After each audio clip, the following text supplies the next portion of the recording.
السلام عليكم ورحمة الله وبركاته.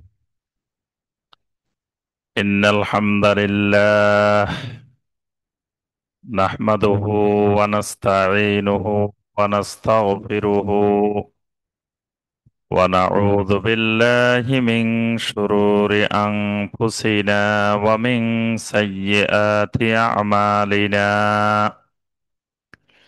من يهده الله فلا مضل له ومن يضلل فلا هادي له. واشهد ان لا اله الا الله وحده لا شريك له. واشهد ان محمدا عبده ورسوله.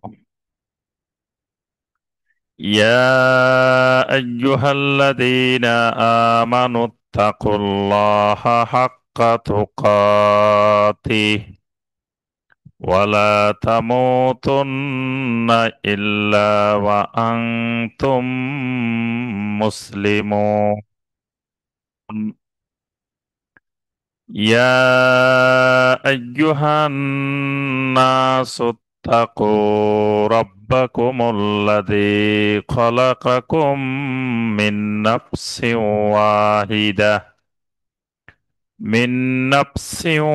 واحدة وخلق منها زوجها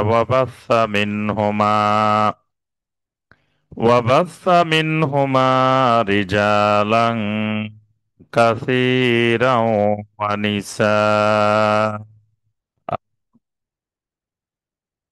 واتقوا الله الذي تساءلون به والأرحام إن الله كان عليكم رقيبا.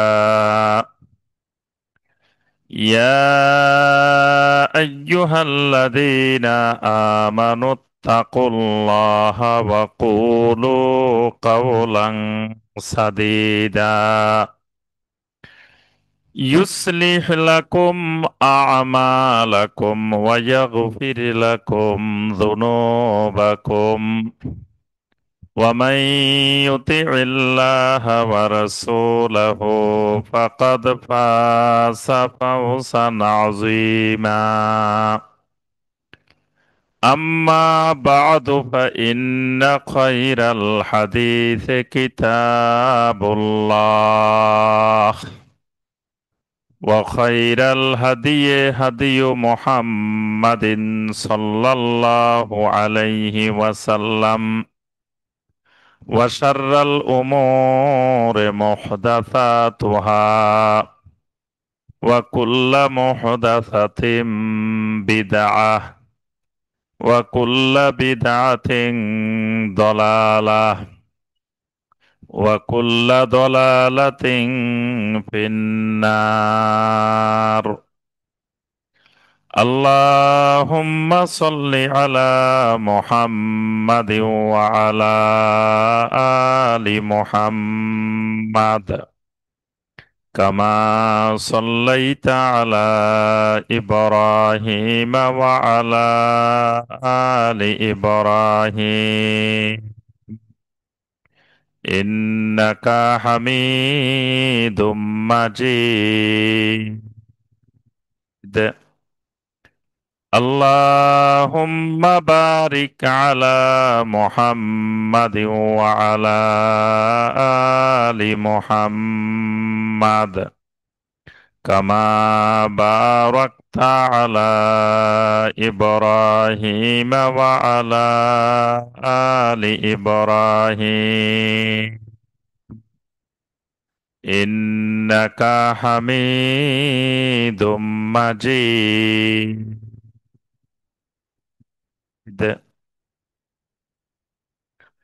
Road to success কর্তৃক আয়োজিত সাপ্তাহিক প্রতি মঙ্গলবারের দ্বীনি মাজলিস, দ্বীনি হালাকায় অনলাইন এবং অফলাইনের মাধ্যমে উপস্থিত সম্মানিত দিনদার মুসলিম ভাই এবং বোনেরা,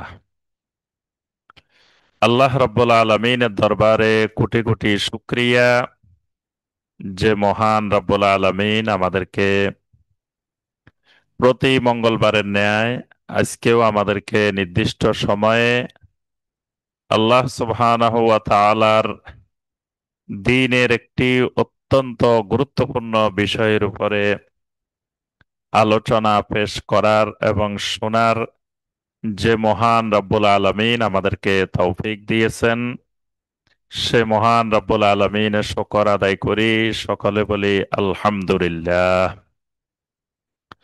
সম্মানিত ভাই ও বোনেরা, আমরা ধারাবাহিক 10 পর্বের তাওহীদ ভিত্তিক তাওহীদের উপরে আমাদের আলোচনা চলছে।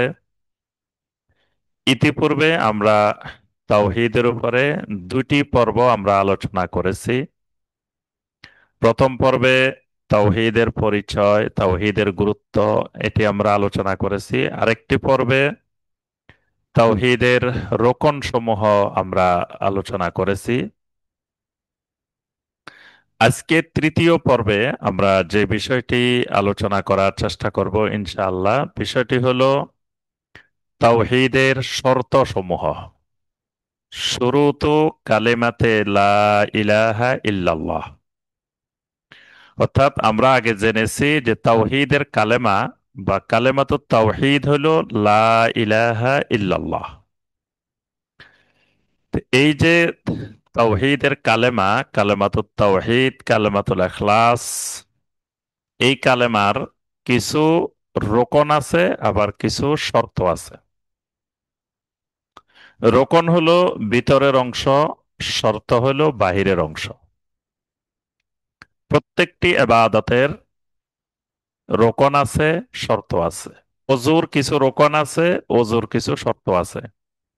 সলাতের কিছু শর্ত আছে, কিছু রোকন আছে।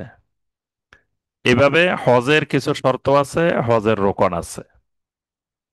ঠিক একইভাবে তাওহীদেরও কিছু শর্ত আছে, কিছু রোকন আছে। আমরা গত পর্বে তাওহীদের রোকন আলোচনা করেছি যে লা ইলাহা ইল্লাল্লাহর রোকন প্রথমত 2টি। একটি হলো আন-নাফি আর একটা হলো আল ইসবাত। এগুলোর আবার প্রত্যেকটির 4টি করে অংশ রয়েছে। নফির 4টি, ইসবাতের 4টি, তাহলে সব মিলে 8টি। মূলত এই 8টি হলো লা ইলাহা ইল্লাল্লাহর রোকন, তাওহীদের রোকন। আজকের আলোচনা হলো তাওহীদের শর্ত। এই শর্ত আহলুল ইলমগণ কোরআনে কারীম এবং নবী সাল্লাল্লাহু আলাইহি ওয়াসাল্লামের হাদিসগুলো বিশ্লেষণ করে দেখেছেন যে লা ইলাহা ইল্লাল্লাহর শর্ত 8টি। কেউ কেউ 9টিও বর্ণনা করেছেন, তবে 9টি, অনেকে 2টিকে একটির মধ্যে অন্তর্ভুক্ত করছেন। তো এই হিসাবে আমরা 8টি ধরেই আলোচনা করি যে এই 8টি গুরুত্বপূর্ণ শর্ত তাওহীদের। এই 8টি শর্তের যে কোনো একটি শর্ত যদি অনুপস্থিত থাকে, তাহলে তার লা ইলাহা ইল্লাল্লাহ বলার দ্বারা ঈমান আসবে না। সে হাজারো লা ইলাহা ইল্লাল্লাহর জিকির করতে পারে, সে হাজারো লা ইলাহা ইল্লাল্লাহ উচ্চারণ করতে পারে, কিন্তু সে ঈমানদার হতে পারবে না। কারণ লা ইলাহা ইল্লাল্লাহ তো মুনাফেকেরাও ঘোষণা করেছিল, মুনাফেকেরা উচ্চারণও করেছিল, কিন্তু তারা এটা উচ্চারণ করে, এটা ঘোষণা দিয়েও ঈমানদার হইতে পারে নাই। তার অর্থ হলো এই শর্তগুলো তাদের মধ্যে অনুপস্থিত ছিল। তো এজন্য আজকের পৃথিবীতে আমরা যত লা ইলাহা ইল্লাল্লাহ ওয়ালা মুসলমান যা দেখতে পাই, তো এদের প্রত্যেকের ভিতরে যদি এই 8টি শর্ত বিদ্যমান থাকে, তাহলে তারা সত্যিকারের মুসলিম। যদি এই শর্তগুলোর একটি শর্ত অনুপস্থিত থাকে, তাহলে তিনি মুসলিম হতে পারবেন না এবং এই লা ইলাহা ইল্লাল্লাহ দ্বারা জাহান্নাম থেকে মুক্তি পাবেন না। এজন্যই নবী সাল্লাল্লাহু আলাইহি ওয়াসাল্লাম কোন হাদিসে শর্তবিহীন বলছেন, কোন হাদিসে শর্ত দিয়ে বলছেন। কোন হাদিসে শুধু বলছেন মান কানা আখিরু কালামিহি লা ইলাহা ইল্লাল্লাহ দাখালাল জান্নাহ।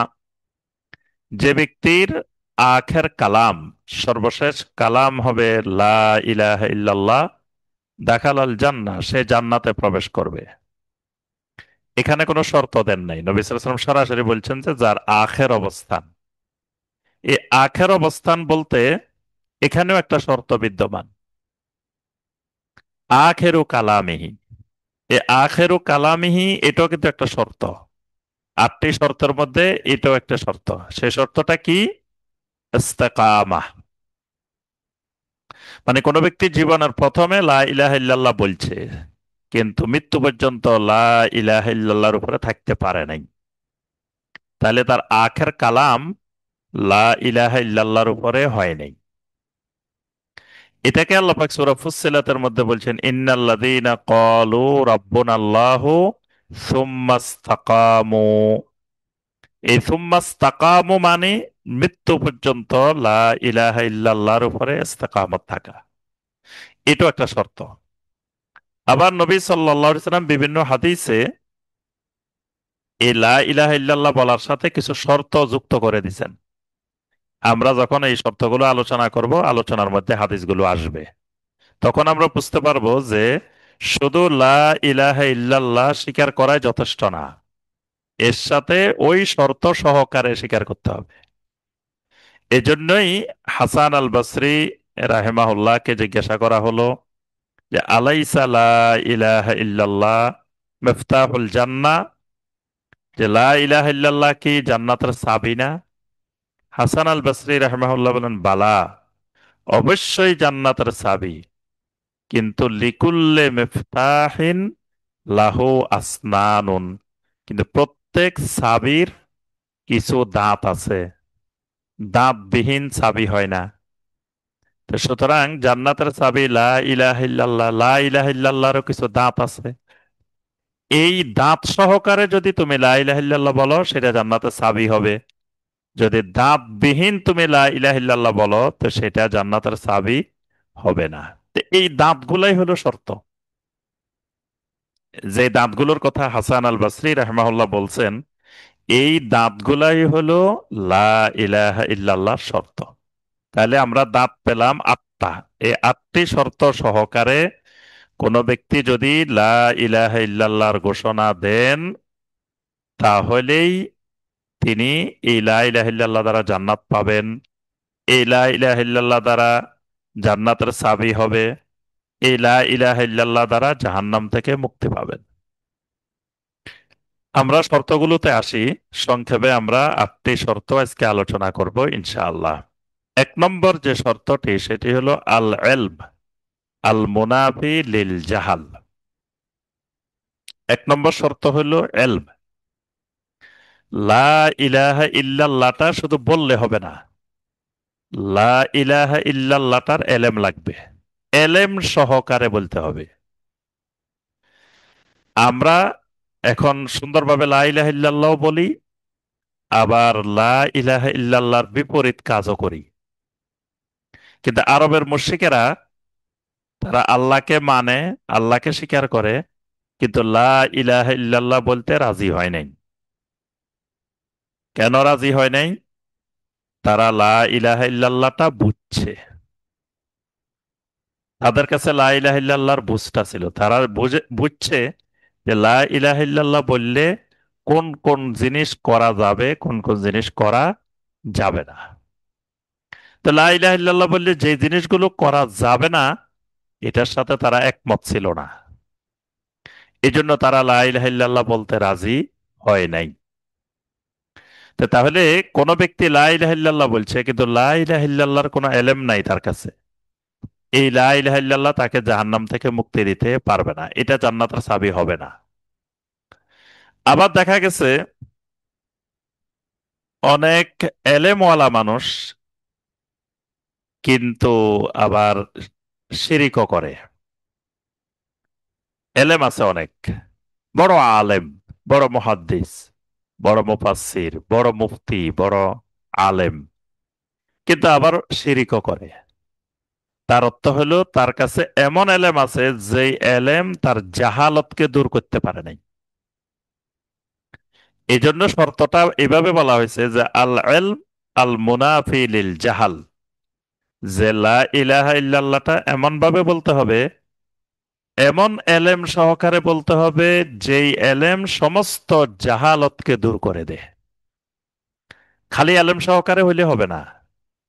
এলেম সহকারে আমি লা ইলাহা ইল্লাল্লাহ বললাম, লা ইলাহা ইল্লাল্লাহ সব বুঝলাম, কিন্তু আমার মধ্যে জাহালতও আছে, তাহলে এই লা ইলাহা ইল্লাল্লাহ তাওহীদ হবে না। এখন আসেন আমরা এখানে প্রথম কথা, এই যে কথাটা বললাম এটা দলিল কি? যে আমরা যে বললাম আল ইলম আল মুনাফি লিল জাহাল, যে লা ইলাহা ইল্লাল্লাহটা এমন ভাবে বলতে হবে, এমন এলেম সহকারে বলতে হবে যেটা জাহালতকে দূর করে। তো এই যে শর্তটা পাইলাম, কই শর্ত মানি তো অনেক গুরুত্বপূর্ণ জিনিস। একটা শর্ত নাই মানি সে পুরা লা ইলাহা ইল্লাল্লাহ বাতিল। তাহলে এটা দলিল লাগবে প্রথমত। দলিল সূরা মুহাম্মাদের 19 নম্বর আয়াত। আল্লাহ রাব্বুল আলামিন ঘোষণা করেন, ফাআলাম আন্নাহু লা ইলাহা ইল্লাল্লাহ। ফাআলাম, এই যে আল্লাহর অর্ডারটা, আল্লাহর নির্দেশটা, ফাআলাম। ফাআলাম মানে এলেম শিখো, জানো, বুঝো। কি জানবে, কি বুঝবে? আন্নাহু লা ইলাহা ইল্লাল্লাহ, যেটা তুমি শিখবে, যেটা তুমি জানবে সেটি হলো লা ইলাহা ইল্লাল্লাহ। তাহলে এই যে এখানে এই আয়াতে আল্লাহ পাক ফাআলাম বলি পৃথিবীর প্রত্যেকটি মানুষের উপরে, নরনারীর উপরে এই লা ইলাহা ইল্লাল্লাহ জানা, লা ইলাহা ইল্লাল্লাহর এলেম ফরজ করে দিয়েছেন। এটা ফরজে আইন। আর কোন জ্ঞানকে আল্লাহ ফরজ করেন নাই, আর কোন এলেমকে ফরজ করেন নাই, কিন্তু এই এলেমটাকে ফরজ করে দিয়েছেন। ফাআলাম আন্নাহু লা ইলাহা ইল্লাল্লাহ। সহিহ মুসলিমের হাদিস, নবী সাল্লাল্লাহু আলাইহি সাল্লামও এই শর্তটি যুক্ত করেছেন। নবী সাল্লাল্লাহু আলাইহি সাল্লাম বলেন, মান মাতা ওয়া হুয়া ইয়ালামু আন্নাহু লা ইলাহা ইল্লাল্লাহ দাখালাল জান্নাহ। যে ব্যক্তি এমন অবস্থায় মারা গেল, ওয়া হুয়া ইয়ালামু, তার কাছে এলেম আছে। এখানে নবী সাল্লাল্লাহু আলাইহি সাল্লাম এই শর্তটা যুক্ত করছেন যে এমন অবস্থায় মারা গেছে, কোন অবস্থায়? ওয়া হুয়া ইয়ালামু, যেই অবস্থায় তার কাছে এলম আছে। কিসের এলম? আন্নাহু লা ইলাহা ইল্লাল্লাহ, লা ইলাহা ইল্লাল্লাহর ইলম আছে। এই অবস্থায় যদি কোনো লোক মারা যায়, নবী সাল্লাল্লাহু আলাইহি ওয়াসাল্লাম বলেন দাখালাল জান্নাহ। সুবহানাল্লাহ, সে জান্নাতে প্রবেশ করবে। তাহলে কোরআনে কারিমে যেমন আল্লাহ পাক বলেন ফাআলাম আন্নাহু লা ইলাহা ইল্লাল্লাহ, নবী সাল্লাল্লাহু আলাইহি ওয়াসাল্লামের এই হাদিসেও নবী সাল্লাল্লাহু আলাইহি ওয়াসাল্লাম শর্ত করেছেন, মান মাতা ওয়া হুয়া ইয়ালামু আন্নাহু লা ইলাহা ইল্লাল্লাহ দাখালাল জান্নাহ। যে এমন অবস্থা মারা গেছে যে তার কাছে এলেম আছে, সে জানে আন্নাহু লা ইলাহা ইল্লাল্লাহ দাখালাল জান্নাহ, তাহলে সে জান্নাতে প্রবেশ করবে। তাহলে আমরা প্রথমে দলিল পেলাম, কোরআন থেকেও দলিল পেলাম, নবী সাল্লাল্লাহু আলাইহি সাল্লামের সুন্নাহ থেকেও দলিল পেলাম যে শুধু লা ইলাহা ইল্লাল্লাহ বললে হবে না, এটা এলেম সহকারে বলতে হবে। এবার আসেন এখানে দুইটা কথা বলছি, একটা বলছি এলম আর একটা বলছি জাহাল। এলম বলতে কি বোঝায়, জাহাল বলতে কি বোঝায়? সকল জ্ঞানকে এলেম বলা হয় না, সকল জ্ঞানকে এলম বলা হয় না। এলম বলতে শুধুমাত্র নিশ্চিত জ্ঞানকে এলম বলা হয়। তো নিশ্চিত জ্ঞান পৃথিবীতে কোনটি? ওহির জ্ঞান। ওহির জ্ঞানটাই হলো নিশ্চিত জ্ঞান, মানে কোরআনে কারিমের জ্ঞান, নবী সাল্লাল্লাহু আলাইহি ওয়াসাল্লামের সহিহ হাদিসের জ্ঞান, এটা হলো এলম, এটাই নিশ্চিত জ্ঞান। এর বাহিরে পৃথিবীর যত জ্ঞান আছে সমস্ত জ্ঞান হলো জন্নের জ্ঞান, মানে ধারণার জ্ঞান। ওগুলা একিনের জ্ঞান না, নিশ্চিত জ্ঞান না, ওগুলো হলো জন্নের জ্ঞান। জন মানে ধারণা, ওগুলো সব ধারণার জ্ঞান। তো লা ইলাহা ইল্লাল্লাহ, এটা ধারণার জ্ঞান দিয়ে লা ইলাহা ইল্লাল্লাহ হবে না। এই লা ইলাহা ইল্লাল্লাহর যে এলেমটা, এটা হলো ওহির এলেম, নিশ্চিত এলেম। তাহলে লা ইলাহা ইল্লাল্লাহ বলছে, কিন্তু সে কোরআনের সাথে কোনো সম্পর্ক নাই। নবী সাল্লাল্লাহু আলাইহি সাল্লামের হাদিসের সাথে তার কোনো সম্পর্ক নাই। তার অর্থ সে লা ইলাহা ইল্লাল্লাহ বলে বসে রয়েছে, কিন্তু লা ইলাহা ইল্লাল্লাহর এলেমের সাথে তার কোনো সম্পর্ক নাই। এজন্য ঈমান ভঙ্গের একটি গুরুত্বপূর্ণ কারণ হলো আল এরাজু আন দীনিল্লাহি তাআলা লা ইয়াতাআল্লামুহু ওয়া লা ইয়ামালু বিহি। এটা ঈমান ভঙ্গের একটি গুরুত্বপূর্ণ কারণ, যে আল্লাহর দিন থেকে বিমুখ হয়ে যাওয়া, এরাত, আল্লাহর দিন থেকে বিমুখ থাকা, এটা ঈমান ভঙ্গের কারণ। তো বিমুখ লোকটা আল্লাহর দিন থেকে বিমুখ আমি বুঝবো কিভাবে? বোঝার মাধ্যম হলো লা ইয়াতাআল্লামুহু ওয়া লা ইয়ামালু বিহি। সে আল্লাহর দ্বীনের কোনো এলেমও শিখে না, কোনো আমলও করে না। তার সাথে এলমেরও কোনো সম্পর্ক নাই, আমলেরও কোনো সম্পর্ক নাই। এলেম এবং আমলবিহীন যে জীবন যাপন করে, তার ইমান ভেঙে গেছে, সে আর ইমানদার থাকে না। এই জন্য ইমানদারকে সবসময় এলম এবং আমলের সাথে থাকতে হয়, না হয় তার ইমান ভেঙে যায়। তো এলমের সাথে থাকা মানে কি? কোরআনে কারিম এবং সহি হাদিসের জ্ঞানের সাথে থাকা। তাহলে লা ইলাহা ইল্লাল্লাহ তা বলতে হবে এলেম সহকারে, কারণ লা ইলাহা ইল্লাল্লাহ বুঝতে হইলে এলেম না হলে সে বুঝবে না। আর যদি তার কাছে ধারণার জ্ঞান আছে, অনেক বড় পণ্ডিত, এখন সে ধারণার জ্ঞান দিয়ে লা ইলাহা ইল্লাল্লাহ বলবে, শিরিকও করবে। কারণ জন, ধারণার জ্ঞান শিরিকের রাস্তা খুলে দেয়। ধারণার জ্ঞান শিরিকের রাস্তা খুলে দেয়। এই জন্য আল্লাহ পাক মুশরিকদের ব্যাপারে কোরআনে বারবার বলছেন, মা লাহুম বিহি মিন ইলমিন ইল্লা ইত্তিবাআজ জন। তাদের কাছে কোনো এলেম নাই, তারা শুধু জন্নের, ধারণার অনুসরণ করে। ইন ইয়াত্তাবিউনা ইল্লা জন। পৃথিবীর অধিকাংশ মানুষ জন্নের অনুসরণ করে, ধারণার উপরে চলে। তো তার অর্থ হলো, ধারণার এলেম দিয়ে লা ইলাহা ইল্লাল্লাহ বোঝা যাবে না। লা ইলাহা ইল্লাল্লাহ বুঝতে হলে নিশ্চিত জ্ঞান লাগবে। আচ্ছা, আরেকটা কথা আমরা এখানে বলছি, যে জাহালত দূর করতে হবে, এমন এলেম লাগবে যে এলেম দিয়ে তার জাহালত দূর হবে। তো জাহালতটা কি? জাহালত দূর হওয়া মানে, এক নম্বর জাহালত, কোন ব্যক্তি লা ইলাহা ইল্লাল্লাহ বলার আগে সে দেখা গেছে তার বাপ দাদা পূর্বপুরুষ তারা যেভাবে যা করে আসতেছে, সেও তা করে। এখন লা ইলাহা ইল্লাল্লাহ বলার পরে সে লা ইলাহা ইল্লাল্লাহর এলেম শিখছে। এলেম শিখার পরেও যদি সে ওই বাপ দাদা পূর্বপুরুষ যা করছে সেও তা করে, তার অর্থ হলো লোকটার কাছে এলেম আসছে কিন্তু জাহালত দূর হয় নাই। সূরা আল মায়েদার 104 নম্বর আয়াত, আল্লাহ পাক বলছেন, وَإِذَا قِيلَ لَهُمْ تَعَالَوْا إِلَى مَا أَنزَلَ اللَّهُ وَإِلَى الرَّسُولِ। যখন তাদেরকে বলা হয় আল্লাহ এবং রাসূল যা নিয়ে এসেছেন, তোমরা ওইদিকে আসো, তখন তারা উত্তর দেয় কি? ক্বালু হাসবুনা মা ওয়াজাদনা আলাইহি আবাআনা। আমাদের বাপদাদা পূর্বপুরুষ মুরব্বীরা যা কিছু রেখে গেছেন, যা কিছু করে গেছেন, এটাই আমাদের জন্য যথেষ্ট। অর্থাৎ কোরআন হাদিসের সামনে তারা বাপ দাদার পূর্বপুরুষের পদ্ধতিকে, সিস্টেমকে এনে দাঁড় করায়। এরপর আল্লাহ পাক কথাটা বলছেন কি, এই যে এটা যে জাহালত আমরা বুঝলাম কেমনে, ওই আয়াতের মধ্যে আল্লাহ পাক বলছেন, আওয়ালাউ কানু লা ওয়ালাউ কানা আবাউহুম লা ইয়ালামুন। আল্লাহ পাক বলছেন আওয়ালাউ কানা আবাউহুম লা ইয়ালামুনা শাইয়্যা ওয়া লা ইয়াহতাদুন।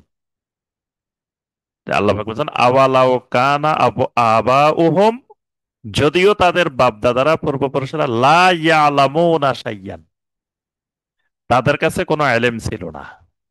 ওয়ালা ইয়াহতাদুন, তারা হেদায়েত প্রাপ্তও ছিল না।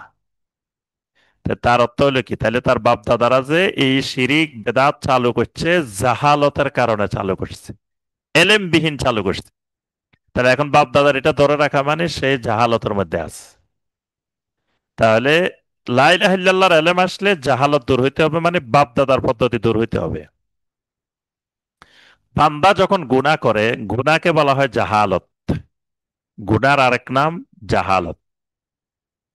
এই জন্য কোরআনে কারিমে যত জায়গায় গুনার কথা আসছে, আল্লাহ পাক বলছেন ওয়ামাই ইয়ামাল সুআম বিজাহালাতিন, কেউ যদি জাহালতের কারণে গুনাহ করে, মানে গুনাহ যখন করে তখন মানুষটা জাহেল হয়ে যায়। আল্লাহ সম্পর্কে তার এলেম থাকে না। আল্লাহ সম্পর্কে এলেম থাকলে সে গুনাহ করতে পারে না। এই জন্য কোনো ব্যক্তি যখন গুনাহ করে তখন ওই সময় তার ইমান থাকে না, ইমানটা তার থেকে বের হয়ে যায়। যেমন যে ব্যক্তি মদ পান করে, মদ পান করার সময় তার ভিতরে ইমান থাকে না, ইমানটা বের হয়ে যায়। যে চুরি করে, চুরি করার সময় তার ভিতরে ইমান থাকে না। কারণ ইমান থাকলে সে চুরি করতে পারতো না, ইমান থাকলে ডাকাতি করতে পারতো না, ইমান থাকলে জানা করতে পারতো না, ইমান থাকলে মদ পান করতে পারতো না। তাই ওই কাজটা করার সময় তার ভিতরে ইমান থাকে না। তাহলে তখন সে কি হয়ে যায়? জাহেল হয়ে যায়, আল্লাহ সম্পর্কে জাহেল হয়ে যায়।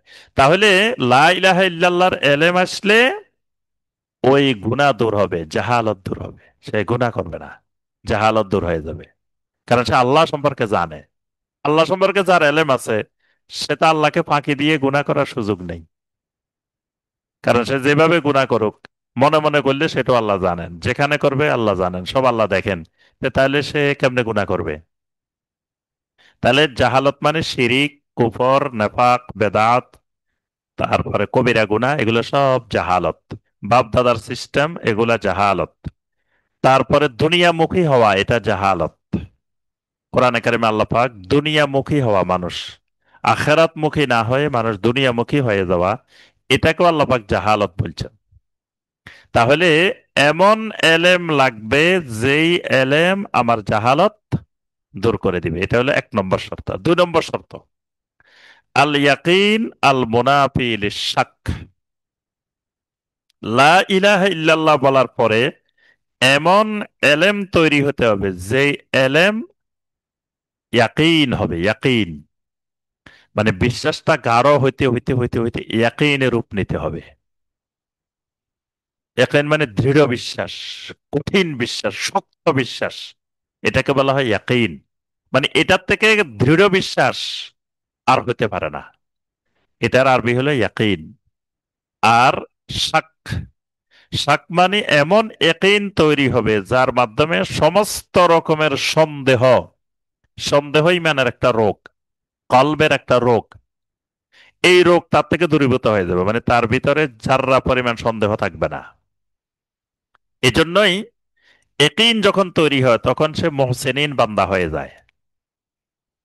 মুহসিনিনের সংজ্ঞা হইল, নবী সাল্লাল্লাহু আলাইহি ওয়াসাল্লাম বলছেন আনতা আবুদাল্লাহ কাআন্নাকা তারা ফাইল্লাম তাকুন তারাহু ফাইন্নাহু ইয়ারাক। তুমি আল্লাহর ইবাদত এমন ভাবে করবে যেন তুমি আল্লাহকে দেখতেছ।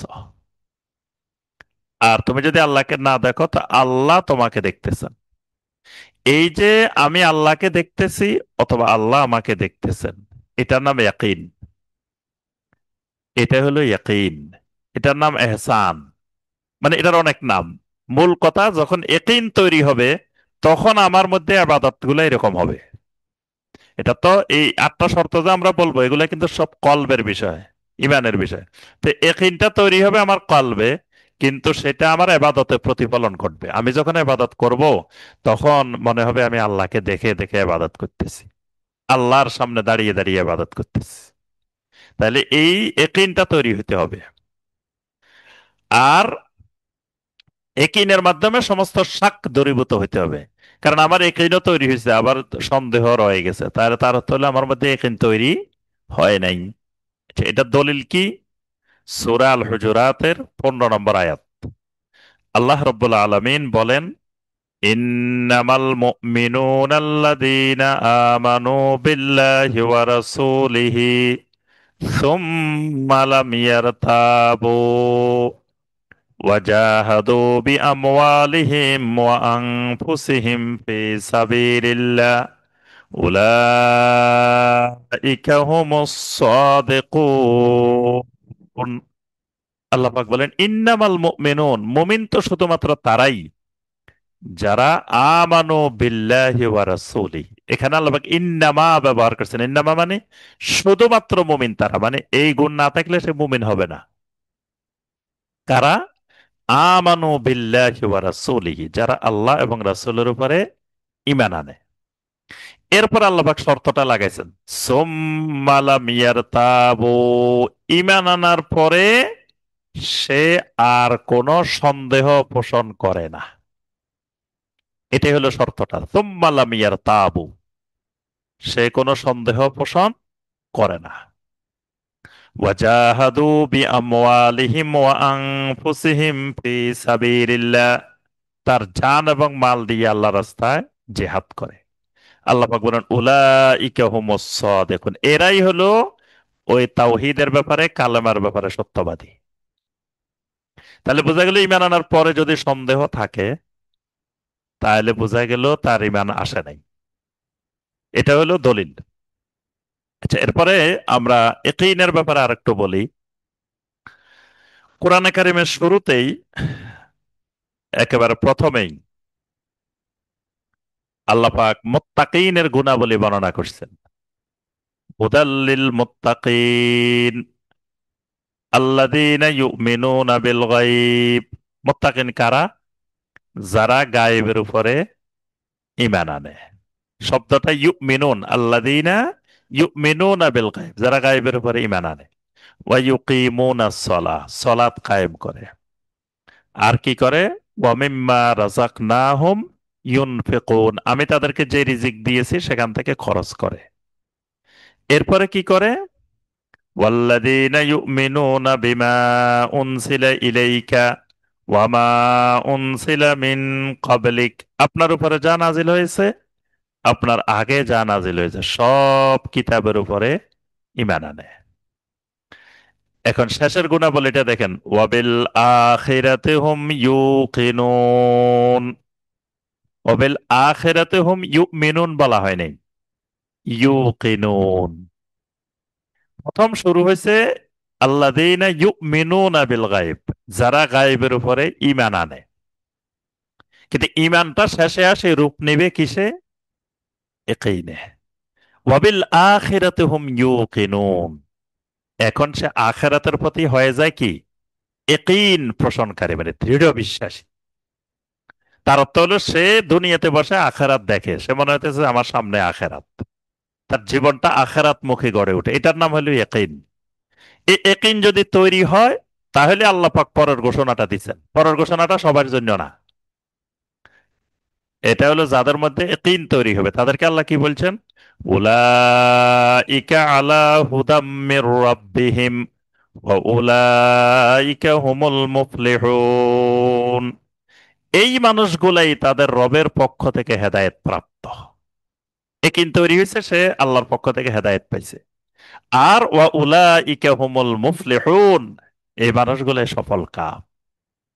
তাহলে এই তাওহীদের লা ইলাহা ইল্লাল্লাহর গুরুত্বপূর্ণ শর্ত হলো ইয়াকিন। এজন্য কোরআনে কারিমের ব্যাপারে ইয়াকিন তৈরি হইতে হবে। কোরআনের প্রত্যেকটা আয়াতের ব্যাপারে ইয়াকিন তৈরি হইতে হবে। একটা আয়াতের ব্যাপারে, একটা হুকুমের ব্যাপারে সন্দেহ পোষণ করা যাবে না। নবী সাল্লাল্লাহু আলাইহি ইসলামের প্রত্যেকটি সহিহ হাদিসের ব্যাপারে ইয়াকিন তৈরি হতে হবে। ইয়াকিন, নবী সাল্লাল্লাহু আলাইহি সাল্লাম বলছেন মানে, নবী সাল্লাল্লাহু আলাইহি সাল্লাম বলছেন এটা অবশ্যই সত্য, অবশ্যই হক, অবশ্যই মানতে হবে। কোন হাদিসের ব্যাপারে সন্দেহ পোষণ করা যাবে না। মানে যদি হাদিসটা সহিহ প্রমাণিত হয়, তাহলে ঈমান থাকবে না। কোরআনে কারিমে সূরা আন-নিসার 65 নম্বর আয়াত, ফালা ওয়া রাব্বিকা লা ইউমিনুন হাত্তা ইউহাক্কিমুকা ফীমা শাজারা বাইনাহুম সুম্মা লা ইয়াজিদু ফি আনফুসিহিম হারাজাম মিম্মা কাদাইতা ওয়া ইউসাল্লিমু তাসলিমা। আল্লাহ পাক বলেন, আপনার রবের কসম, আল্লাহ পাক নিজে নিজের কসম করতেছেন, পালা ওয়া রাব্বিকা, আপনার রবের কসম, কখনোই না। লা ইউমিনুন, এই মানুষগুলা কোনোদিন ইমানদার হইতে পারবে না। কোন পর্যন্ত? হাত্তা ইউহাক্কিমুকা ফীমা শাজারা বাইনাহুম, যখন কোনো বিষয়ে আপনি কোনো ফয়সালা দিয়ে দিবেন, রাসূল কোনো ফয়সালা দিবে, সুম্মা লা ইয়াজিদু ফি আনফুসিহিম হারাজাম মিম্মা কাদাইতা, রাসূলের এই ফয়সালা দেওয়ার পরে এই ফয়সালাটা নিয়ে অন্তরের মধ্যে সে সংশয়ের মধ্যে আছে, ওয়ায়ুসাল্লিমু তাসলিমা, আপনার এই ফয়সালার সামনে সে আত্মসমর্পণ করতে পারতেছে না, মানে এই ফয়সালাটা সে মেনে নিতে পারতেছে না, তার মনে এটা দ্বিধা সংকোচে ভুগতেছে। আল্লাহ পাক বলেন, কখনো না, আপনার রবের কসম, সে ইমানদার হয় নাই। এটা সূরা আন-নাসার 65 নম্বর আয়াত। যে আল্লাহ পাক বলছে, রাসূলের কোন সিদ্ধান্ত, রাসূলের কোন ফয়সালা মানতে যদি একটু দ্বিধা সংকোচ আসে, তার মধ্যে ঈমান আসে না, তার মধ্যে ইয়াকিন আসে নাই। সূরা আন-নাসার 115 নম্বর আয়াত, ওয়ামান ইউশাকিকির রাসূলা মিন বা'দি মা তাবায়্যানা লাহুল হুদা, হেদায়েত স্পষ্ট হয়ে যাওয়ার পরে কেউ যদি আমার রাসূলের বিরুদ্ধাচরণ করে, তা রাসূলের বিরুদ্ধাচরণ মানে কি? রাসূলের বিরুদ্ধাচরণ মানে রাসূলের সিদ্ধান্ত মেনে নিতে পারতেছে না, দ্বিধা সংকোচে ভুগতেছে, তার অর্থ হলো রাসূলের বিরুদ্ধাচরণ করা। এই বিরুদ্ধাচরণ যদি করে, আল্লাহ বলছেন নুআল্লিহি মা তাওয়াল্লা ওয়া নুসলিহি জাহান্নাম, সে জাহান্নামে যাবে। তাহলে 2 নম্বর শর্ত আমরা পাইলাম, আল ইয়াকিন আল মুনাফি লিশ-শাক। 3 নম্বর শর্ত, আল কাবুল আল মুনাফি লির-রাদ। 3 নম্বর শর্ত হলো কবুল, কবুল করতে হবে। 3 নম্বর শর্ত কবুল করা, এমন কবুল করতে হবে যে কোনো কিছুকে প্রত্যাখ্যান করা, না করার সুযোগ থাকবে না। মানে মনে প্রাণে দিলে সব ক্ষেত্রে কবুল করে নিতে হবে, সর্বান্তকরণে। এটার যদি আমরা এক শব্দে বলি, শব্দটা হবে সর্বান্তকরণে গ্রহণ, সর্বান্তকরণে কবুল। অর্থাৎ লা ইলাহা ইল্লাল্লাহ বলার পরে কোরআনে কারিমের মধ্যে যা আসবে, নবী সাল্লাল্লাহু আলাইহি ওয়াসাল্লামের সহিহ হাদিসে যা আসবে, এই সবগুলাকে সর্বান্তকরণে গ্রহণ করে নিতে হবে, কবুল করে নিতে হবে। একটা বিষয়েও না বলার সুযোগ নেই। যদি কেউ বলে কোরআনের সব মানি, তবে এই আইনটা আমি মানতে পারতেছি না, সে কাফের, তার মধ্যে ঈমান আসে নাই। কারণ সে কোরআনের সব কবুল করতে পারে নাই, কিছু কবুল করছে, কিছু কবুল করতে পারতেছে না। এজন্য সূরা সোয়াদের 5 নম্বর আয়াত, আরবের মুশরিকেরা লা ইলাহা ইল্লাল্লাহ বলতে রাজি নাই, তবে আল্লাহকে মাবুদ মানতে রাজি আছে, আল্লাহকে মাবুদ মানতে রাজি, কিন্তু একমাত্র মাবুদ মানতে রাজি নেই। তার অর্থ হলো, কিন্তু আল্লাহ পাক বারবার বলতেছেন, তোমরা কুলু আমান্না বিল্লাহ, কুলু লা ইলাহা ইল্লাল্লাহ। আল্লাহ বলতেছেন আল্লাহকে একমাত্র মাবুদ মেনে নিতে হবে, কিন্তু তারা একমাত্র মাবুদ মানতে পারতেছে। তারা বলতেছে আজআল আল আলিহাতা ইলাহা ওয়াহিদা ইন্না হাযা লাশাইয়ুন উজাব, এটা কেমন করে হয়? এটা তো মহা আশ্চর্যজনক কথা। আহ, এত মাবুদ বাদ দিয়ে একমাত্র আল্লাহকে মাবুদ বানাবো, এটা কেমনে হয়? তাহলে আল্লাহর এই কথাকে তারা গ্রহণ করতে পারতেছে না, এজন্য তারা কাফের। আচ্ছা, এরপরে সূরা আল বাকারার 85 নম্বর আয়াত, আফাতুমিনুনা বিবাদিল কিতাবি ওয়া তাকফুরুনা বিবাদ, তোমরা কি কোরআনের কিছু অংশ মানো, কিছু অংশ অস্বীকার করো? যদি এরকম করো, তাহলে আল্লাহ তোমাদেরকে দুনিয়াতেও লাঞ্ছনা দিবেন, আখিরাতেও আযাব দিবেন। তার অর্থ হলো কোরআনের কিছু অংশ মানা, কিছু অংশ প্রত্যাখ্যান করার সুযোগ নাই। তারপরে সূরা আল বাকারার 137 নম্বর আয়াতে আল্লাহ পাক বলেন, ফাইন আমানু বিমিসলি মা আমানতুম বিহি ফাকাদ ইহতাদাও ওয়া ইন তাওয়াল্লাউ ফাইন্নামা হুম ফি শিকাক। আল্লাহ পাক এখানে বলছেন, কিয়ামত পর্যন্ত যারা সাহাবীদের মতো ঈমান আনবে, ফাকাদ ইহতাদাও, তারা হেদায়েত পাবে। ওয়া ইন তাওয়াল্লাউ, যদি তারা কোনো কিছু থেকে মুখ ফিরিয়ে নেয়, তাহলে ফাইন্নামা হুম ফি শিকাক, তার অর্থ হলো তারা বিরুদ্ধাচরণের মধ্যে আছে, তারা দ্বিধা সংকোচের মধ্যে আছে, তো তার ঈমান আসে নাই। যদি কোনো কিছু তারা সাহাবীদের মতো মেনে নিতে না পারে। এইভাবে কোরআনে কারিমের অনেক আয়াত আছে। এখন আল্লাহ যাদের সাথে সম্পর্ক ছিন্ন করতে বলছেন, সে যদি কয় না আমি ছিন্ন করতে পারবো না, তাহলে তার ঈমান আসে নাই। আল্লাহ রব্বুল আলামিন মিরাসের বিধান বর্ণনা করছেন। একজন মানুষ মারা গেলে তার ছেলে কতটুকু পাবে, মেয়ে কতটুকু পাবে, স্ত্রী কতটুকু পাবে, বোন কতটুকু পাবে, কে কতটুকু পাবে। এখন সে যদি বলে যে না, আল্লাহর এই বিধান আমার কাছে মানতে পারতেছি না, তাহলে তার মধ্যে কবুল আসে নাই, কবুল। তার এখনো কিছু কিছু রদ রদ রয়ে গেছে। রদ যতক্ষণ থাকবে ততক্ষণ ঈমান আসবে না। এজন্য এই তাওহীদের 3 নম্বর শর্ত হলো কবুল।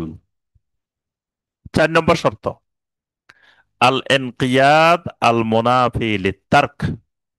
4 নম্বর শর্ত হলো লা ইলাহা ইল্লাল্লাহ বলার পরে ইনকিয়াদ আসতে হবে। ইনকিয়াদ মানে মানার জন্য সর্বান্তকরণে প্রস্তুতি। ইনকিয়াদ বলা হয় নরমালি মানে কোনো কিছুকে গলার মধ্যে ফেঁসিয়ে নেওয়া। এটাকে কয়েদ কয়েদ লাগানো বলা হয়। কয়েদ লাগানো, কয়েদ লাগানো মানে ফেঁসিয়ে নেওয়া। আরবের লোকেরা ওই ওটের গলায় এরকম একটা রশি লাগাইতো, একটা কিছু লাগাইতো, ঝুনঝুনি লাগাইতো, অনেকে গরুর গলায় বিভিন্ন কিছু লাগায় না, এগুলাকে বলা হয় কিয়াদা। এনকিয়াদ মানে আল্লাহর যত হুকুম আসবে, নবী সাল্লাল্লাহু আলাইহি সাল্লামের যত নির্দেশনা আসবে, এগুলা মানার জন্য এক পায়ে খাড়া থাকা। এটার নাম হলো এনকিয়াদ। এমন এনকিয়াদ আসতে হবে লা ইলাহা ইল্লাল্লাহ বলার পরে আল মুনাফি লিত-তারক, মানে তরক করার কোনো মানসিকতা তার মধ্যে থাকবে না। সলাৎ তরক করা তো দূরের কথা, সে একটা সুন্নত সলাৎ তরক করবে এই মানসিকতা তার মধ্যে থাকবে না। অনেকে বলে কি সুন্নত না পড়লে অসুবিধা কি? এই প্রশ্নটাই গুমরাহি প্রশ্ন। সুন্নত না পড়লে অসুবিধা কি, এটা তো একজন মুমিন খুঁজবে না। মুমিন খুঁজবে কেমনে আরো সুন্নত বেশি পড়া যায়। বলবে যে আরো কোনো সুন্নত আছে কিনা, সুন্নত বাদ পড়ছে কিনা। তারপরে মুমিন কোন আল্লাহর হুকুম, কোন বিধান তরক করার মানসিকতা তার মধ্যে থাকবে না। সবসময় তার মানসিকতাটা থাকবে এনকিয়াদ। যেমন কোরআনে কারিমে সূরা জুমারের 54 নম্বর আয়াতে আল্লাহ পাক বলছেন, ওয়া আনিবু ইলা রাব্বিকুম ওয়া আসলিমু লাহু। বান্দা, ওয়া আনিবু ইলা রাব্বিকুম, তুমি তোমার রবের দিকে পুরাপুরি প্রত্যাবর্তন করো। আনিবু মানে এনাবাহ। এনাবাহ একটা ইবাদত। এনাবাহ এটা একটা গুরুত্বপূর্ণ ইবাদত।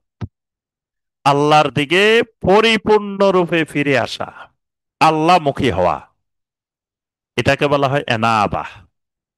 আল্লাহ বলছেন আনিবু ইলা রাব্বিকুম, বান্দা তুমি পুরোপুরি তোমার রবের দিকে প্রত্যাবর্তন করো। ওয়া আসলিমু লাহু, তোমার রবের সামনে আত্মসমর্পণ করে ফেলো। সূরা জুমারের 54 নম্বর আয়াত। এ ওয়া আনিবু ইলা রাব্বিকুম, এই রবের দিকে পুরোপুরি প্রত্যাবর্তন করা মানে কি রবের হুকুম মানার জন্য সে এক পায়ে খাড়া। এটা হলো শর্ত। এবং যখন মানুষের মধ্যে এনকিয়াত তৈরি হবে, তখন মানুষের ইত্তেবাউল হাওয়া তার থেকে দূরীভূত হয়ে যাবে। মানে সে হাওয়ার কথা শুনবে না, মনের কথা শুনবে না। সে তখন শুনবে শুধু ওহির কথা, আল্লাহ এবং আল্লাহ রসুল কি বলেন এটা শুনবে। সে মনের কোনো কথা, মনের খেয়াল খুশি বা সমাজের কথা, কার কথা কে বলছে না বলছে, এগুলোর দিকে তার কোনো খেয়াল নাই। সে তখন পুরাপুরি হয়ে যাবে আল্লাহমুখী। এটা হলো 4 নম্বর শর্ত। যেমন সাহাবাই কেরাম আছে, সাহাবাই কেরামদের মধ্যে এই 8টা শর্তই বিদ্যমান ছিল। যে 8টা শর্ত আমরা আলোচনা করব, সকল সাহাবাই কেরামের মধ্যে এই 8টা শর্ত।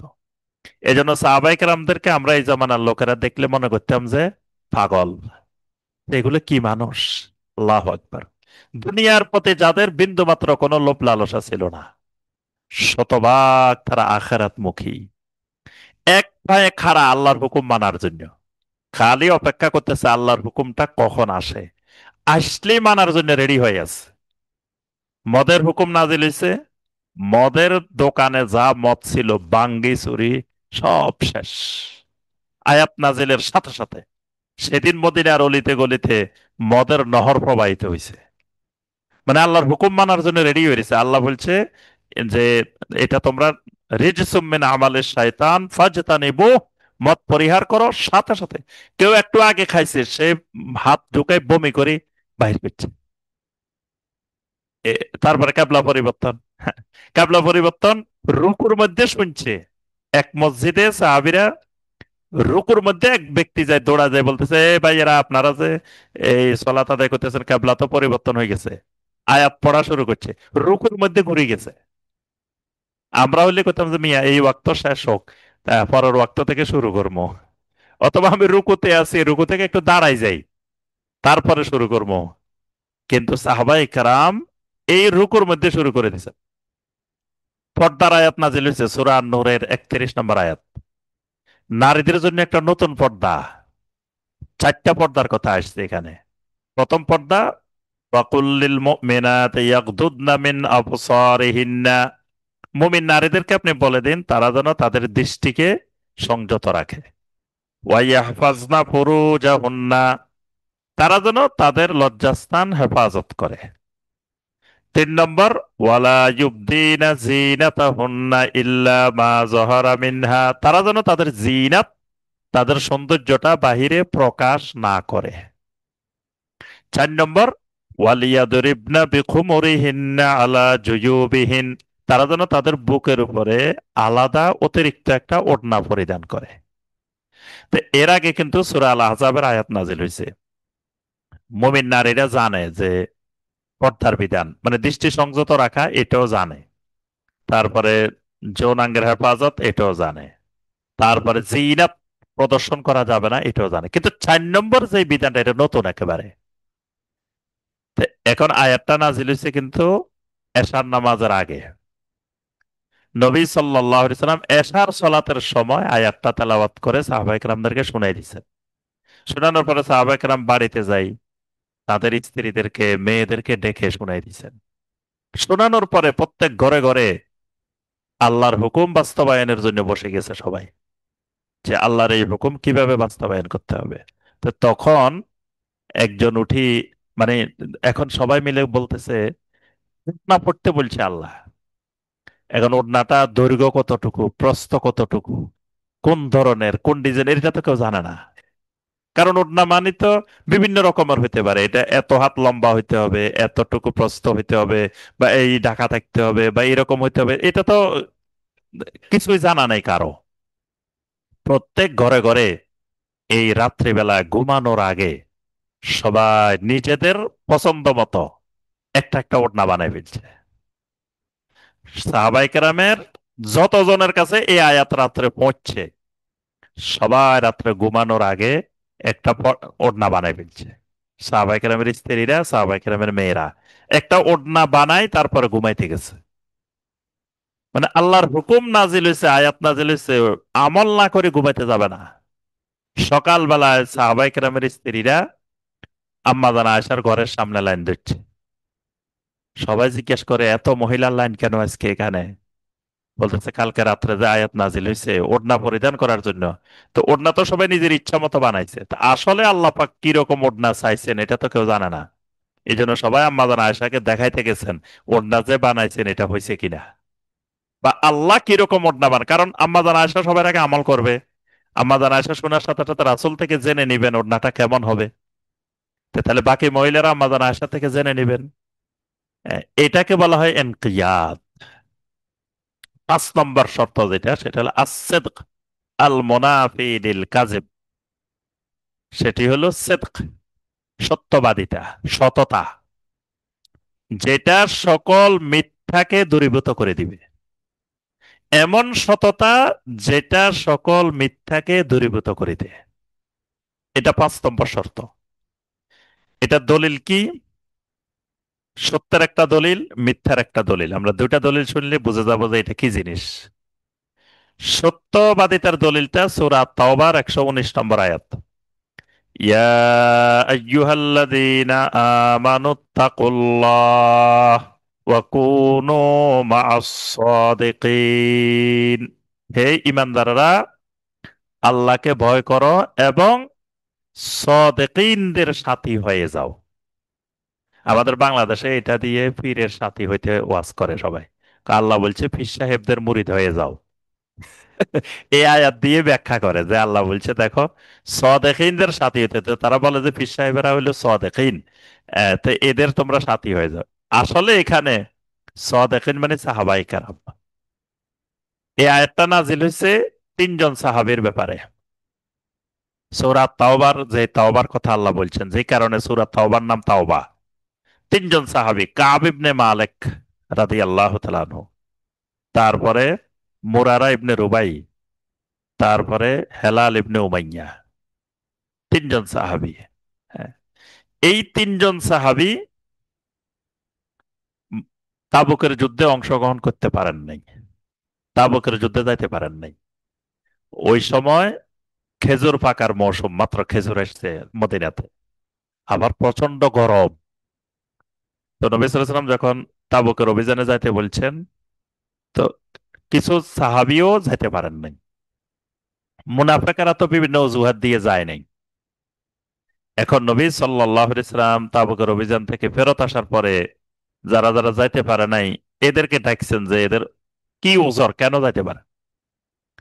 মুনাফিকেরা চিন্তা করলো, মিয়া আল্লাহ রসুলের সামনে যাই মিথ্যা কথা একটা বলি, বানাই বলে দিলে অসুবিধা কি? রাসূল কি গায়েব জানে? রাসূল কি বলতে পারবো আমরা কেন যাই নাই? তা এরা যায় যে একটা একটা মিথ্যা কথা বলি বলি চলিয়ে আসতো। আল্লাহ রসুল কিন্তু শুনতেছেন আর দোয়া করে দিতেছেন। রাসূল কিন্তু ওজর শুনে দোয়া করতেন। আল্লাহ রসুল দোয়া করতেছেন, ইস্তাগফিরুকুমুল্লাহ, আল্লাহ তোমারে ক্ষমা করে দিন, আল্লাহ তোমারে ক্ষমা করে দিন। এজন্য সুন্নত হইল, কেউ ছুটি চাইলে, রুখসত চাইলে তাকে ছুটি দেওয়া, প্লাস তার জন্য ক্ষমা প্রার্থনা করা। কারণ কর্মচারী যখন মালিকের কাছে ছুটি চায়, একটু বাড়াই বলে। বাড়াই না বললে যদি ছুটি না দেয়, সে মনে করে তার না যদ্দুর দরকার তার থেকে একটু বাড়াই বলে। তার মার অসুখ যদ্দুর না, তার থেকে আরো বাড়াই বলে, যাতে ছুটিটা দিয়ে দে। তো এই যে বাড়তি কথাটা বলছে, আল্লাহ যেন তারা ক্ষমা করে দেয়। নবী সাল্লাল্লাহু আলাইহি ওয়াসাল্লামের কাছে কেউ এরকম ছুটি চাইলে নবী সাল্লাল্লাহু আলাইহি ওয়াসাল্লাম দোয়া করে দিতেন, আল্লাহ তোমাকে ক্ষমা করে দিক। এখন মুনাফিকেরা মনে করছে মিয়া গুনাহ হইলেও রাসূল যখন দোয়া করে দিব, ক্ষমা করে দেন, আল্লাহ তো মাফ করে দিবেই। হ্যাঁ, তারা মিথ্যা কথা বলি বলি চলে যাইতেছে। এই তিনজন সাহাবী, তারা চিন্তা করলেন, আমরা তো রাসূলের সামনে যাই সুন্দর মতো একটা মিথ্যা ওজর পেশ করে চলে আসতে পারবো, কিন্তু আল্লাহ রাব্বুল আলামিন তো জানেন আমরা যে কেন যাই নাই। এটা তো আল্লাহ সব জানেন, সব দেখছেন। এই যে তাদের লা ইলাহা ইল্লাল্লাহর সততা, সত্যবাদিতা, যে আল্লাহ জানেন কেন আমরা যাই নাই, তা এখনো তো পার পাই গেলাম, কিয়ামতের ময়দানে আল্লাহর কাছে কি জবাব দিব? তারা তিনজন সিদ্ধান্ত নিলেন যে কোন ধরনের বিন্দু পরিমাণও বাড়তি কিছু মিথ্যা বলবো না, একেবারে সত্য কথা বলে দিব কি কারণে যাইতে পারিনি। তিনজনে গিয়ে বললেন, ইয়া রাসূলুল্লাহ সাল্লাল্লাহু আলাইহি ওয়াসাল্লাম, আমাদের কোনো শরীরী ওজর ছিল না, মানবিক দুর্বলতার কারণে আমরা যাই নাই, দুনিয়ার লোভে যাই নাই। খেজুর পাকার মৌসুম শুরু হয়েছে, আমরা চিন্তা করছি খেজুর বেশি পাকতে হবে, তারপরে আমরা এই কারণে যাই নাই। নবী সাল্লাল্লাহু আলাইহি ওয়াসাল্লাম বলেন, আচ্ছা যাও। তারা গেলেন। নবী সাল্লাল্লাহু আলাইহি ওয়াসাল্লাম ঘোষণা দিলেন, এই তিনজনের সাথে সবার কথাবার্তা সব বন্ধ, বয়কট। কতদিন?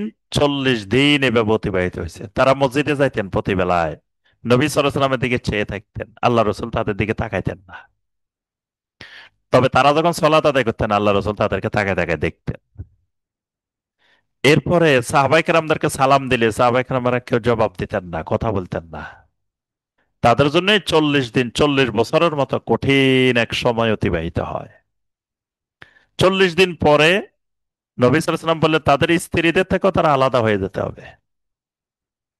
তখন তারা বললেন, আমরা কি স্ত্রীদেরকে তালাক দিয়ে দিব, না স্ত্রীরা থাকবে? বলছে না, তালাক দেওয়া লাগবে না, স্ত্রীরা থাকবে, তবে তাদের সাথে তোমাদের কথাবার্তা যোগাযোগ হবে না, বিচ্ছিন্ন। 50 দিন অতিবাহিত হয়েছে। এরপর আল্লাহ রব্বুল আলমিন এই সূরা তওবার 116, 17, 18, 19 এই আয়াতগুলো নাযিল করছেন।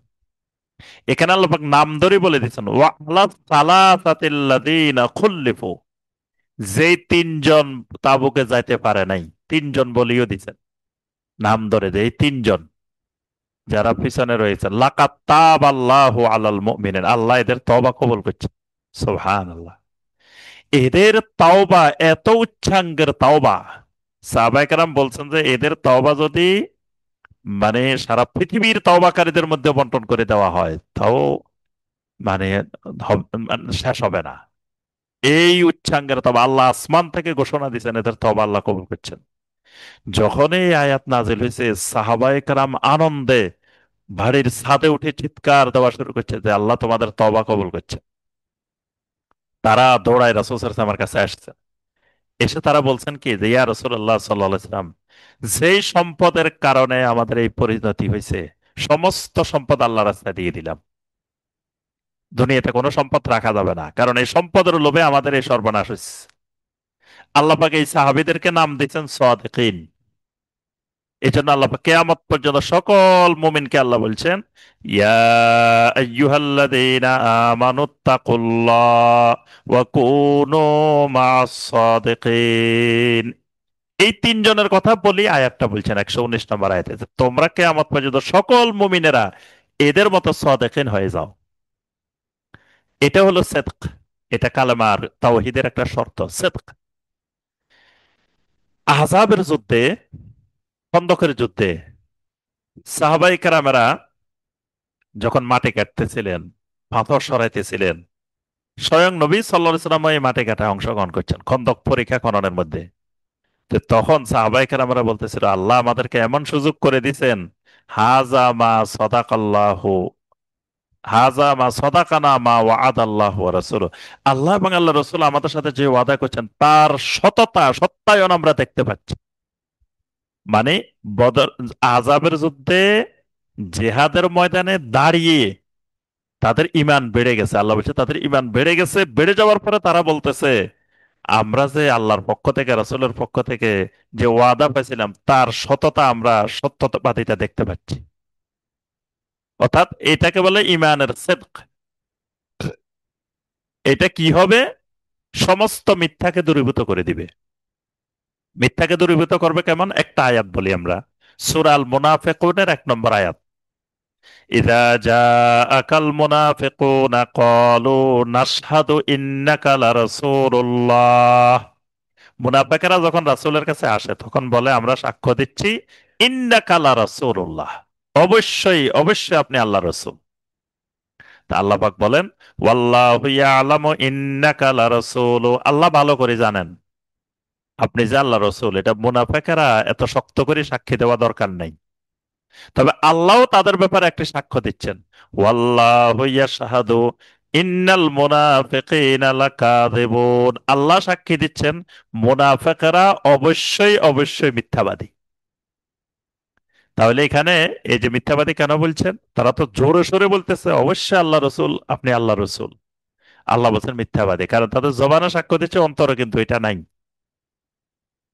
তাহলে লা ইলাহা ইল্লাল্লাহ বলার পরে সমস্ত মিথ্যা তার থেকে দূরীভূত হয়ে যাবে। এজন্য মিথ্যা কিন্তু মুনাফেকের আলামত। মুনাফেক যখন কথা বলে, মিথ্যা কথা বলে। যখন কারো জবানে মিথ্যা কথা বাইর হয়, বুঝতে হবে আমার ভিতরে মুনাফেকি আছে। এটা মুনাফেকের আলামত। 6 নম্বর শর্ত, আল ইখলাস আল মুনাফি লিশিরক। 6 নম্বর শর্ত হলো লা ইলাহা ইল্লাল্লাহ বলার পরে ওই আল্লাহর বান্দাটার মধ্যে, আল্লাহর বান্দিটার মধ্যে এখলাস তৈরি হতে হবে। এখলাস, যে এখলাস কি করবে? সমস্ত শিরিককে দূর করবে। শিরিকে আকবরও দূর করবে, আসগরও দূর করবে, শিরিকে খফিয়া দূর করবে। এখলাসের বাংলা একনিষ্ঠতা। একনিষ্ঠতা। আর মানে শিরিকে খফি, এখলাসের বিপরীত হলো রিয়া। নরমালি এখলাসের বিপরীত রিয়া। রিয়া মানে মানুষকে দেখানো, লোক দেখানো। লোক দেখানোর উদ্দেশ্য থাকলে মানুষের তখন এখলাস নষ্ট হয়ে যায়। মানে একমাত্র আল্লাহর সন্তুষ্টির জন্য কাজটা হয় না, তখন আরেকজনেরও সন্তুষ্টি উদ্দেশ্য হয়ে যায়। যখন মানুষ লোক দেখানোর জন্য কিছু করে। তো এই জন্য মূলত এখলাসের বিপরীত রিয়া। এই এখলাসটাও ইমানের একটি, তাওহীদের একটা গুরুত্বপূর্ণ শর্ত। যার ইমান যত বেশি তার ভিতরে এখলাস তত বেশি। সে তত কাজ করে এখলাসের সাথে, তত কাজ করে গোপনে, মানুষকে দেখাতে চায় না। এই জন্য আরব দেশের লোকেরা ফরজ পড়ে মসজিদ থেকে বাইরে যায়। আমাদের বাঙালিরা যখন যায় কয়, মিয়া দেখে আসছি সৌদি আরবে এখানকার লোকেরা সুন্নতে পড়ে না। সৌদি আরবের লোকেরা সুন্নতে পড়ে না। আহ, আসলে তারা সুন্নত পড়ে, কোথায় পড়ে? বাসায় পড়ে। এটাই নবী সাল্লাল্লাহু আলাইহি ওয়াসাল্লামের সুন্নাহ। সুন্নত নামাজ ঘরে পড়বে, নফল নামাজ ঘরে পড়বে। কারণ মসজিদে পড়লে মানুষের দেখার সম্ভাবনা, রিয়ার সম্ভাবনা থাকে। ফরজ সালাত মসজিদে পড়বে, এটাই হলো নবী সাল্লাল্লাহু আলাইহি ওয়াসাল্লামের সুন্নাহ। এখন যখন ইমানদার লা ইলাহা ইল্লাল্লাহ বলা লোকটা, এই লা ইলাহা ইল্লাল্লাহ বলার পরে তার ভিতরে এখলাস তৈরি হতে থাকবে। সূরা আল বাইয়িনার 5 নম্বর আয়াত। প্রত্যেক ইবাদতের জন্য আল্লাহ পাক এখলাসকে শর্ত করে দিয়েছেন। ওয়ামা উমিরু ইল্লা লিয়াবুদুল্লাহ মুখলিসিনা লাহুদ্দিন। আল্লাহ পাক নির্দেশ দিচ্ছেন আল্লাহর ইবাদত করতে হবে মুখলিসিনা লাহুদ্দিন, মানে দিনকে একমাত্র আল্লাহর জন্য খালেস করে, না হয় কোনো ইবাদত কবুল হবে না। সূরা আল মুলকের 2 নম্বর আয়াত, আল্লাযী খালাকাল মাউতা ওয়াল হায়াতা লিয়াবলুয়াকুম আইয়ুকুম আহসানু আমালা। আল্লাহ তোমাদেরকে পরীক্ষা করতে চান তোমাদের মধ্যে কে অধিক সুন্দর আমল করে, আহসান আমল করে। তা আহসান আমল কোনটা? যে আমলের মধ্যে এখলাস আছে, সুন্নাহ আছে, এটাকে বলে আহসান আমল। তাহলে এটাও ইমানের একটা শর্ত। 7 নম্বর শর্ত যেটি, সেটি হলো আল ইস্তেকামা, আল মুনাফিয়া লিল ইনহিরাফ। ইস্তেকামা মানে রাব্বুন আল্লাহ বলা, ঈমান আনা, লা ইলাহা ইল্লাল্লাহ বলা সহজ, কিন্তু লা ইলাহা ইল্লাল্লাহর উপরে টিকে থাকা কঠিন। কারণ প্রতি মুহূর্তে আমাকে লা ইলাহা ইল্লাল্লাহর বিরোধী শক্তির সাথে মোকাবেলা করতে হবে, প্রতিটা সব মুহূর্তে মুহূর্তে। ইস্তেকামা মানে সাবেত থাকা, স্থির থাকা, দৃঢ় থাকা। কোন পর্যন্ত? মৃত্যু পর্যন্ত। কোরআনে অনেকগুলো আয়াত আছে, আল্লাহ পাক নবী সাল্লাল্লাহু আলাইহি ওয়াসাল্লামকে বারবার বলেছেন ইস্তাকিম কামা উমিরিতা। যেমনি ভাবে নির্দেশ দেওয়া হয়েছে সেভাবে ইস্তেকামত থাকো। সূরা ফুসসিলাতের 30, ইন্নাল্লাযীনা ক্বালু রাব্বুনাল্লাহু সুম্মা ইসতাকামু। যারা রব্বুনাল্লাহ বলার পরে ইস্তেকামত থাকে, তাহলে বোঝা গেল এই ইস্তেকামা, মান কানা আখিরু কালামিহি লা ইলাহা ইল্লাল্লাহ দাখালাল জান্নাহ। এক সাহাবী এসে বললেন, ইয়া রাসূলুল্লাহ সাল্লাল্লাহু আলাইহি ওয়াসাল্লাম, আমাকে এমন একটা উপদেশ দেন যেটা আমি এরপর আর কাউকে জিজ্ঞাসা করব না, এরকম একটা উপদেশ দেন আমাকে। নবী সাল্লাল্লাহু আলাইহি ওয়াসাল্লাম বললেন, তোমাকে উপদেশ হলো কুল আমানতু বিল্লাহ সুম্মা ইসতাকিম। তুমি বলো আমানতু বিল্লাহ, আমি আল্লাহর উপরে ঈমান আনলাম, সুম্মা ইসতাকিম, মৃত্যু পর্যন্ত এটার উপরে ইস্তেকামত থাকো। এই ইস্তেকামাহ, এটা তাওহীদের একটি গুরুত্বপূর্ণ শর্ত। কারণ আপনি লা ইলাহা ইল্লাল্লাহ বলার পরে প্রতি মুহূর্তে লা ইলাহা ইল্লাল্লাহর বিরোধী শক্তি তাগুত, লা ইলাহা ইল্লাল্লাহর বিরোধী শক্তি তাগুত, লা ইলাহা ইল্লাল্লাহর বিরোধী শক্তি ইবলিস, লা ইলাহা ইল্লাল্লাহর বিরোধী শক্তি আপনার এই নফসে, নফসে আম্মারা। এগুলোর সাথে প্রতিনিয়ত আপনাকে সংঘর্ষে লিপ্ত হইতে হবে সারাক্ষণ। তাহলে মৃত্যু পর্যন্ত এটার উপরে টিকে থাকা খুবই কঠিন। 8 নম্বর এবং সর্বশেষ শর্ত যেটি, সেটি হলো কি আল মাহাব্বাহ, মহব্বত, ভালোবাসা, যেটা আল মুনাফিয়া লিল বুগদ, সমস্ত রকমের বুগদ মানে অপছন্দতা, ঘৃণা, এগুলাকে দূর করে দিবে। এই মাহাব্বাটা কি? মানে লা ইলাহা ইল্লাল্লাহ বলার পরে একজন ইমানদারের সবচাইতে বেশি মহব্বত হয়ে যাবে আল্লাহর প্রতি। আল্লাহর উপরে আল্লাহর প্রতি মহব্বত, আল্লাহর প্রতি যে মহব্বতটা তৈরি হবে এটা হবে আল মাহাব্বাতুল খালেসা। আল মাহাব্বাতুল খালেসা, এটাকে বলা হয় খালেস মহব্বত। ওই যে দেখবেন আল্লাহ পাক ইব্রাহিম আলাইহিস সালামের ব্যাপারে বলছেন, ইন্নাহু মিন ইবাদিনাল মুখলাসিন। ইব্রাহিম তো আমার মুখলাসিন বান্দাদের অন্তর্ভুক্ত।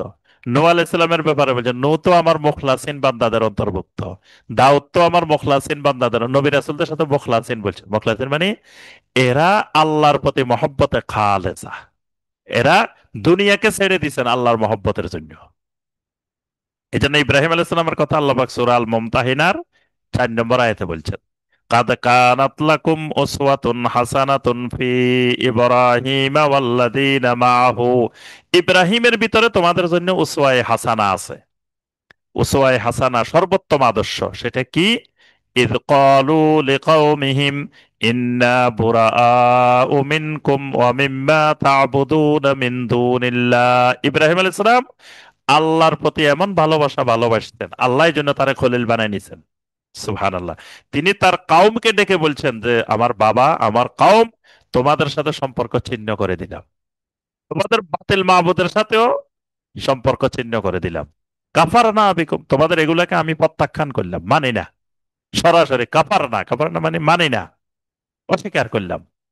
এরপর বলছে তোমাদের মাঝে আমাদের মাঝে এই অপছন্দতা শত্রুতা চলতে থাকবে, চলতে থাকবে, চলতে থাকবে। কতদিন? হাত্তা তুমিনু বিল্লাহি ওয়াহদা, যতদিন পর্যন্ত না তোমরা তাওহীদের ভিত্তিতে আল্লাহর উপর ঈমান না আনবে। তাহলে ইব্রাহিম আলাইহিস সালাম আল্লাহর ভালোবাসায় সবাইকে পরিত্যাগ করছে, এমনকি নিজের বাপকেও পরিত্যাগ করছে আল্লাহর ভালোবাসায়। এটা হলো মাহাব্বা, এটা লা ইলাহা ইল্লাল্লাহ শর্ত, ঈমানের একটি গুরুত্বপূর্ণ শর্ত। এবং এই মাহাব্বা সূরা আল বাকারার 165 নম্বর আয়াত, আল্লাহ পাক বলছেন ওয়া মিনান নাসি মান ইয়াত্তাখিযু মিন দুনিল্লাহি আনদাদান ইউহিব্বুনাহুম কাহুব্বিল্লাহ ওয়াল্লাযীনা আমানু আশাদ্দু হুব্বাল লিল্লাহ।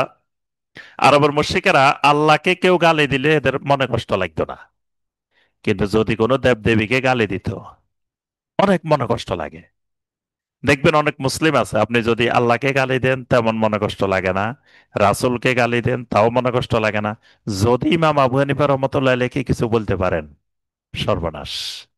অথবা যদি তার পীর সাহেবের কিছু বলতে পারেন, তাহলে সর্বনাশ। তার অর্থ কি? সে আল্লাহ এবং রাসূলের চাইতে তার পীর সাহেবকে বেশি ভালোবাসে, এটা শিরকি ভালোবাসা। তারপরে সে তার দেবতাকে বেশি ভালোবাসে। এই জন্য আল্লাহ বলছে মুশরিকেরা তারা ইউহিব্বুনাহুম কাহুব্বিল্লাহ, তাদের দেবতাদেরকে আল্লাহর মতো ভালোবাসে। আর ইমানদার ওয়াল্লাযীনা আমানু আসাদ্দু হুব্বাল লিল্লাহ, ইমানদার সবচেয়ে ভালোবাসে আল্লাহকে। এখন ইমানদারের সমস্ত ভালোবাসার কেন্দ্রবিন্দু আল্লাহ, আল্লাহর ভালোবাসা। এবার ইমানদার কি করে? আল্লাহকে যেহেতু ভালোবাসে, আল্লাহর রাসূলকে ভালোবাসে, যেহেতু এটা আল্লাহর রাসূল, তাহলে রাসূলকে ভালোবাসে। আল্লাহর কোরআনকে ভালোবাসে, যেহেতু এটা আল্লাহর কোরআন। আল্লাহর ঘরকে ভালোবাসে, যেহেতু এটা ঘর, এটা আল্লাহর। আল্লাহর হুকুমকে ভালোবাসে, যেহেতু এটা আল্লাহর হুকুম। আল্লাহর বান্দা, বিশেষ করে যারা আল্লাহর হুকুম পালন করে তাদেরকে ভালোবাসে। ইমানদার, আল্লাহর উপরে ইমানদার, তাদেরকে সে মহব্বত করে। মানে আল্লাহর সাথে সম্পর্কিত এবার যা কিছু আছে সবকিছুকে সে মহব্বত করা শুরু করে। এটা হলো লা ইলাহা ইল্লাল্লাহ শর্ত। আর আল্লাহ বিরোধী যা আছে সবগুলাকে সে অপছন্দ করা শুরু করে। এই জন্য নবী সাল্লাল্লাহু আলাইহি ওয়াসাল্লাম বলেছেন মান আহাব্বা লিল্লাহ ওয়া আবগাদা লিল্লাহ ওয়া আ'তা লিল্লাহ ওয়া মানা'a লিল্লাহ ফাকাদ ইসতাকমালাল ঈমান। কেউ যদি আল্লাহর উদ্দেশ্যে ভালোবাসে, আল্লাহর উদ্দেশ্যে অপছন্দ করে, কাউকে দিলেও আল্লাহর উদ্দেশ্যে দে, না দিলেও আল্লাহর উদ্দেশ্যে দে না। একজন আসি কয় ভাই আমাদের এখানে একটা গান বাজনার অনুষ্ঠান হইব, কিছু টাকা দেন। বলে যে না রে ভাই আমি দিতে পারতেছি না, কারণ এখানে আমার আল্লাহর নাফরমানি হবে। এখানে একজন আসে কইলো ওরস শরীফ হইব, দেন কিছু। কইলো যে না রে ভাই দিতে পারতেছি না, কারণ এখানে আমার আল্লাহকে অপমান করা হবে, এখানে শিরিক হবে, এই জন্য দিতে পারতেছি না। তাহলে দিতেও পারতেছি না কিসের কারণে? আল্লাহর কারণে। দিতেছি এটাও আল্লাহর কারণে। নবী সাল্লাল্লাহু আলাইহি ওয়াসাল্লাম ফাকাদ ইসতাকমালাল ঈমান, এই লোকের ঈমানটা পরিপূর্ণ হয়ে গেছে। সুবহানাল্লাহ। তাহলে এইটা হলো 8 নম্বর শর্ত। তো সংক্ষিপ্তভাবে আমরা আজকের হালাকায় আমরা 8টি শর্ত আমরা আলোচনা করলাম।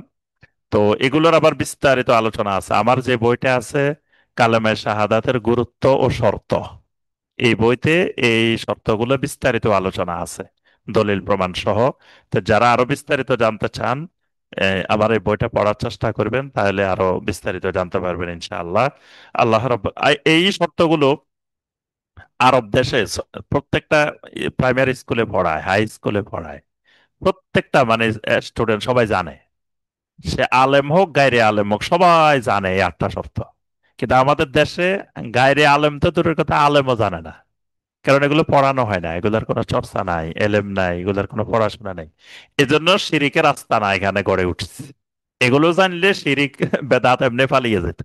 আল্লাহ রাব্বুল আলামিন আমাদের সবাইকে তাওহীদকে জানার, তাওহীদ বোঝার, তাওহীদের এলেম চর্চা করার আল্লাহ পাক তৌফিক দান করুন। আল্লাহ রাব্বুল আলামিন আমাদের আজকের এই হালাকাকে কবুল ও মঞ্জুর করে নিন। আল্লাহ রাব্বুল আলামিন আমাদেরকে তাওহীদের উপরে মৃত্যু পর্যন্ত ইস্তেকামত থাকা তৌফিক দান করুন। আল্লাহ রাব্বুল আলামিন রোড টু সাকসেসের এই খেদমতকে আল্লাহ পাক কবুল করে নিন। আল্লাহ রাব্বুল আলামিন আমাদের সকলকে সকল প্রকার বিপদ আপদ বালা মুসিবত থেকে হেফাজত করুন। আমিন ইয়া রাব্বাল আলামিন। সুবহানাকা আল্লাহুম্মা বিহামদিকা আশহাদু আল্লা ইলাহা ইল্লা আনতা আস্তাগফিরুকা ওয়া আতুবু ইলাইক। ওয়াসসালামু আলাইকুম ওয়া রাহমাতুল্লাহ।